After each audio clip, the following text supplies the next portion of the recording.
Hi viewers, welcome to news 6G YouTube channel. మొదటి ప్రపంచ యుద్ధాన్ని AK-47లు శాసించగా రెండవ ప్రపంచ యుద్ధాన్ని అణుబాంబులు సమూలంగా మార్చేశాయి. ఒక దేశ బలాబలాలను నిర్ణయించేది అణుశక్తి. అయితే భారత్ ఆశయం అణుశక్తి మాత్రమే కాదు, అణుశాంతి కూడా. అటువంటి గొప్ప ఆశయంతో ఏర్పడిందే బాబా అణు పరిశోధన కేంద్రం. బాబా అణు పరిశోధన కేంద్రం భారతదేశంలో అత్యున్నత ప్రమాణాలు కలిగిన అణు పరిశోధన సంస్థ. ప్రపంచంలోనే అత్యంత శక్తివంతమైన పరిశోధనా సంస్థల్లో ఒకటి. నేడు భారత్ ప్రపంచ దేశాల్లో సగర్వంగా తల ఎత్తుకుని ఉందన్నా, పాకిస్తాన్, చైనా లాంటి శత్రు దేశాలను గడగడలాడిస్తుందన్నా దానికి కారణం బాబా అణు పరిశోధన కేంద్రమే. అయితే ఈ విజయం భారత్కు అంత సులభంగా దక్కలేదు. అప్పట్లో మనల్ని వెన్నుపోటు పొడవడానికి ఎంతోమంది సిద్ధంగా ఉన్నా ఓ ఇద్దరి సంకల్పం భారత్ స్థితిని మార్చేసింది. అసలు బాబా అణు పరిశోధన కేంద్రం ఎలా ఏర్పడింది? మనల్ని వెన్నుపోటు పొడుద్దామనుకున్న ఆ శక్తులు ఎవరు? అసలు ఈ విజయం భారత్కు ఎలా దక్కిందనే విషయాన్ని ఇప్పుడు చూద్దాం.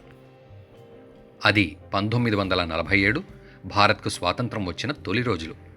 అప్పటికే భారత్ మీద పాకిస్తాన్, చైనా దేశాలు కయ్యానికి కాలు దువ్వుతున్నాయి. మరోవైపు ప్రమాదం ముంచుకొస్తోంది. తన మిత్రదేశం అమెరికాతో కలిసి పాకిస్తాన్ అణు పరీక్షల్ని వేగంగా నిర్వహిస్తోంది. తెర వెనుక దీనికి చైనా కూడా మద్దతు పలుకుతోంది. పాకిస్తాన్ అణు ఆయుధాలను సిద్ధం చేసుకుంటే భారత్కు ఎప్పటికైనా ప్రమాదమే. అయితే ఆ దేశాలకు తెలియదు భారత్ అప్పటికే యుద్ధాన్ని మొదలు పెట్టిందని. అణు రేసులో భారత్ ఆలోచనల వెనక ఒక మేధావి ఉన్నారు. అతడే హోమీ జహంగీర్ భాభా. 1939 నాటికి రెండవ ప్రపంచ యుద్ధం మొదలైంది. దాంతో బాబా వార్షిక సెలవుల కోసం భారతదేశానికి తిరిగొచ్చారు. అప్పటికే భారత్ శాస్త్ర సాంకేతిక రంగాల్లో మెల్లమెల్లగా అడుగులు వేస్తోంది. బాబా ప్రతిభ గురించి ఇండియాలో ఉన్న అందరి మేధావులకు తెలుసు. అందులో ముఖ్యమైన వారు సివి రామన్. రామన్ అప్పటికే ఇండియన్ ఇన్స్టిట్యూట్ ఆఫ్ సైన్స్ను నడుపుతున్నారు. రామన్ బాబాకు ఒక లేఖ రాశారు. భారత్కు మరికొన్ని సంవత్సరాల్లో స్వాతంత్రం వస్తుంది. ఈలోగా భారత్ను ప్రపంచ శక్తిలో ఒకటిగా నిలపాలి. అందులో నువ్వు పాల్గొంటావని నేను ఆశిస్తున్నాను అని రాశారు. రామన్ కోరిక మేరకు బాబా తిరిగి బ్రిటన్కు వెళ్లలేదు. ఆ తర్వాత భారత్కు స్వాతంత్రం సిద్ధించింది. దీంతో ఎలా అయినా అణు కార్యక్రమాన్ని నిర్వహించాలని బాబా దృఢ సంకల్పంతో ఉన్నారు. ఇందులో భాగంగా కాంగ్రెస్ పార్టీ సీనియర్ నాయకులు, ముఖ్యంగా అప్పటి ప్రధానిగా జవహర్లాల్ నెహ్రూను ఒప్పించారు. అణు కార్యక్రమాన్ని నిర్వహించాలంటే భారత్కు మిత్రదేశాల సహకారం ఎంతో అవసరం. అమెరికా భయంతో న్యూక్లియర్ టెక్నాలజీని భారత్కు ఎవరూ అందించరని బాబాకు ముందే తెలుసు. అందుకే ఇండియన్ ఇన్స్టిట్యూట్ ఆఫ్ సైన్స్లో కాస్మిక్ కిరణాల పరిశోధన విభాగాన్ని స్థాపించి పాయింట్ కణాల కదలిక సిద్ధాంతంపై పనిచేయడం ప్రారంభించారు. 1944లో అణ్వాయుధాలపై పరిశోధనలు చేశారు. తర్వాత స్వతంత్రంగానే అణ్వాయుధాలపై పరిశోధనలు చేయడం మొదలుపెట్టారు. ఈ పరిశోధనలకు భారీగా డబ్బులు ఖర్చయ్యేవి. దీంతో 1945లో టాటా సహకారంతో బొంబాయిలో టాటా ఇన్స్టిట్యూట్ ఆఫ్ ఫండమెంటల్ రీసెర్చ్ను స్థాపించారు.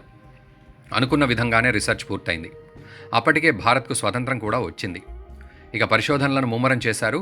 1948లో అటామిక్ ఎనర్జీ కమిషన్ను స్థాపించి దానికి మొదటి చైర్మన్గా ఆయన పనిచేశారు. అదే ఏడాది నెహ్రూ బాబాను అణు కార్యక్రమానికి డైరెక్టర్గా నియమించారు. త్వరలోనే బాబాకు అణువాయుధాలు అభివృద్ధి చేయడానికి బాధ్యత వహించారు. 1950వ దశకంలో బాబా అంతర్జాతీయ అణుశక్తి సంస్థ సమావేశాల్లో భారతదేశానికి ప్రాతినిధ్యం వహించారు. బాబా ఆలోచనల ప్రకారం భారత ప్రభుత్వం 1954 జనవరి 3న అణు పరిశోధన కోసం అటామిక్ ఎనర్జీ ఎస్టాబ్లిష్మెంట్ ట్రాంబే అనే సంస్థను స్థాపించింది. దీని ముఖ్య ఉద్దేశం వివిధ సంస్థల్లో అణు రియాక్టర్లు, వాటి సాంకేతిక పరిజ్ఞానం పైన పనిచేస్తున్న శాస్త్రవేత్తల కృషినంతటినీ ఒకే తాటిపైకి తీసుకురావడం. ఇందులో భాగంగా టాటా ఇన్స్టిట్యూట్ ఆఫ్ ఫండమెంటల్ రీసెర్చ్లో పనిచేస్తున్న వారందరినీ ఈ సంస్థకి బదిలీ చేసింది. తద్వారా TIFR పూర్తిగా అణు పరిశోధనలను చేసుకునేలా వీలు కల్పించింది. బాబా నేతృత్వంలో TIFRలో ప్రయోగాలు వేగంగా జరుగుతున్నాయి. 1960ల్లో భారతదేశం అణుబాంబుల తయారీని కూడా మొదలుపెట్టి మంచి ప్రగతి కూడా సాధించింది. దీనికి భారత్ మిత్రదేశం రష్యా సహకారం అందిస్తూ వచ్చింది. అమెరికాకు ఈ వార్తలు నచ్చలేదు. భారత్ అణు పరిశోధనలో విజయం సాధిస్తే రష్యా, భారత్ ఒకటై ప్రపంచాన్ని శాసిస్తాయని US భయపడింది. 1966 జనవరి 24న హోమీ భాబా వియన్నాలో జరుగుతున్న అణు కార్యక్రమానికి వెళ్తున్నారు. ఆ కార్యక్రమంలో భారత్ తరఫున కీలకమైన పత్రాలు సమర్పించబోతున్నారు. అది జరిగితే అంతర్జాతీయ అణుశక్తి రంగంలో భారత్ జగద్విజేతగా నిలవడం ఖాయం. కానీ అప్పటికే అమెరికా ఓ పథకాన్ని రచించింది. బాబాను ఎలా అయినా అడ్డుకోవాలనుకుంది. 1966 జనవరి 24న బాబా వియన్నాకు వెళ్తున్న ఎయిర్ ఇండియా 101 విమానం స్విట్జర్లాండ్ ఆల్ప్స్ పర్వతాల్లో కూలిపోయి బాబాతో పాటు 117 మంది ప్రయాణికులు అక్కడికక్కడే మరణించడం జరిగింది. ఈ ప్రమాదం వెనక ఉన్నది అమెరికాకు చెందిన సెంట్రల్ ఇంటెలిజెన్స్ ఏజెన్సీ CIA. దీనికి మరో ప్రధాన కారణం కూడా ఉంది. అప్పటి ప్రధాని లాల్ బహదూర్ శాస్త్రికి అణుబాంబుల తయారీలో అంతగా ఆసక్తి లేదు. బాబా ఒత్తిడి వల్ల అణ్వాయుధాలు వారు ఒప్పుకున్నారు. కానీ భారతదేశం అణుశక్తిగా మారడం పాశ్చాత్య దేశాలకు, ముఖ్యంగా అమెరికాకు ఇష్టం లేదు. అందుకే హోమీ బాబాను చంపడం ద్వారా ఈ ప్రాజెక్టును ఆపాలి అని నిర్ణయించుకుంది. అనుకున్న విధంగానే విజయం సాధించింది. బాబా మరణం తర్వాత భారత ప్రభుత్వం వారు అతని జ్ఞాపకార్థం టాటా ఇన్స్టిట్యూట్ ఆఫ్ ఫండమెంటల్ రీసెర్చ్ను బాబా అటామిక్ రీసెర్చ్ సెంటర్గా మార్చేశారు. ఆ తర్వాత ప్రభుత్వాలు మారుతూ వచ్చాయి. 1974 మరోసారి భారత్ స్మైలింగ్ బుద్ధ కోడ్ నేమ్తో అణు పరీక్షలు మొదలుపెట్టింది. శాస్త్రవేత్తలు రియాక్టర్లలో విద్యుత్ ఉత్పత్తి, రియో అణు ఇంధనాన్ని అభివృద్ధి చేయడమే కాక అదే ఇంధనాన్ని ఆయుధాల్లో వాడేలా శుద్ధి చేసే సామర్థ్యాన్ని కూడా తీసుకువచ్చారు.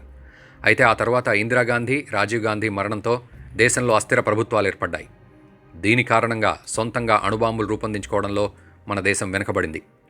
సాంకేతికత పెరగడంతో భారత్ అణు పరీక్షా కేంద్రాలపై అమెరికా అంతరిక్షంలో ఉపగ్రహాలతో పటిష్ట నిఘా వేసింది. థార్ ఎడారిలో చీమ చిటుకుమన్నా తెలుసుకుంటోంది అమెరికా. మరోవైపు ఆంక్షల పేరుతో ఢిల్లీ వర్గాలను కూడా బెదిరిస్తోంది. అమెరికా మిత్రదేశాలది అదే తీరు. భారత్కు అణు సాంకేతికత, రేడియో, ధార్మిక పదార్థాలు అందకుండా ఎక్కడికక్కడ కట్టుబాట్లు చేసింది. 1995లో పివి నరసింహారావు బాబా ఆశయాన్ని నెరవేర్చాలని కృతనిశ్చయంతో ఉన్నారు. కానీ థార్ ఎడారిలో కదలికలను ఉపగ్రహంతో పసిగట్టిన అమెరికా తన కుట్రబుద్ధిని చాటుకుంది. అప్పటి అధ్యక్షుడు బిల్ క్లింటన్ భారత్పై తీవ్ర ఒత్తిడి తేవడంతో పోఖ్రాన్ 2పై నీడలు కమ్ముకున్నాయి. 1998 సార్వత్రిక ఎన్నికల్లో భారతీయ జనతా పార్టీ అతిపెద్ద పార్టీగా ఆవిర్భవించింది. అటుపక్క పాకిస్తాన్లో బెనజీర్ భుట్టోను ఓడించి నవాజ్ షరీఫ్ ప్రధాని అయ్యారు. ఈ ఎన్నికల ప్రచారంలో వాజ్పేయి పాక్ ఆక్రమిత కాశ్మీర్ను భారత్ ఆధీనంలోకి తీసుకొస్తామన్నారు. అంతకన్నా ముందు భాజపా మదిలో ఉన్న లక్ష్యం మాత్రం భారత్ అణుశక్తి సామర్థ్యం గల దేశంగా ఆవిర్భవించడం. 1998 మార్చి 18న వాజ్పేయి బహిరంగంగానే అణు విస్ఫోటనం గురించి లాబింగ్ మొదలుపెట్టారు. దేశ భద్రత విషయంలో రాజీపడే సమస్యే లేదని తెగేసి చెప్పారు. దేశ సార్వభౌమత్వాన్ని కాపాడేందుకు అణుబాంబులు సహా అన్ని అవకాశాలు వినియోగిస్తామని బహిరంగ ప్రకటన చేశారు. ఈ నిర్ణయంతో అమెరికా, పాకిస్తాన్, చైనా కంగారు పడ్డాయి. ఒకానొక దశలో ఈ 3 దేశాలు ఒకటై భారత్ను అడ్డుకోవడానికి సిద్ధమయ్యాయి. అయినా వాజ్పేయి భయపడలేదు. తర్వాత అబ్దుల్ కలాం, భౌతిక శాస్త్రవేత్త రాజగోపాల చిదంబరం, ఇతర అధికారులతో ప్రధాని వాజ్పేయి మంతనాలు సాగించారు. కలాం క్షిపణుల వ్యవస్థ, చిదంబర అణు కార్యక్రమం యథాతథ పరిస్థితిని వివరించారు. 1998 మార్చి 28న వాజ్పేయి సాధ్యమైనంత త్వరగా అణు పరీక్షలు నిర్వహించేందుకు సిద్ధం కావాలని శాస్త్రవేత్తలకు పిలుపునిచ్చారు. అప్పటికే పాక్లోని అణ్వాయుధ పరీక్ష ప్రయోగశాలలు పర్వత సానువుల దిగువన ఉండడంతో ఉపగ్రహాల నిఘాకు చిక్కకుండా అణ్వాయుధాలకు అవసరమైన సాంకేతికత సంపాదించింది. అదే సమయంలో భారత్పై అమెరికా నిఘా ఎప్పటిలాగానే ఉంది. భారత్ రహస్యంగా ఆపరేషన్ శక్తి అనే మిషన్ను స్టార్ట్ చేసింది. అమెరికా నిఘా ఉపగ్రహాలకు చిక్కకుండా భారత శాస్త్రవేత్తలు, సైనిక అధికారులు వేర్వేరుగా చిన్న చిన్న బృందాలుగా చాలా రహస్యంగా పరీక్షా ప్రాంతాలు సిద్ధం చేశారు. ఈ విషయం మన దేశంలోని అధికారులకు, రాజకీయ నాయకులకు కూడా తెలీదు.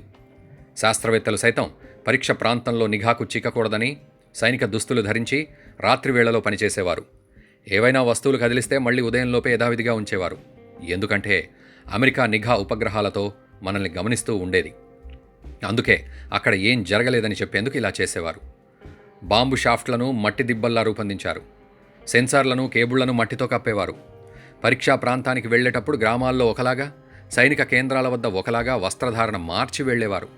ప్రయోగ ప్రాంతంలో మాత్రం సైనిక దుస్తులేసుకునేవారు. తమ వ్యూహానికి భారత్ పెట్టుకున్న పేరు ఆపరేషన్ శక్తి. వాజ్పేయి ఇచ్చిన అండతో, సహాయ సహకారాలతో శాస్త్రవేత్తలు శక్తి 1, శక్తి 2, శక్తి 3, శక్తి 4, శక్తి 5 అణుబాంబులు రూపొందించారు.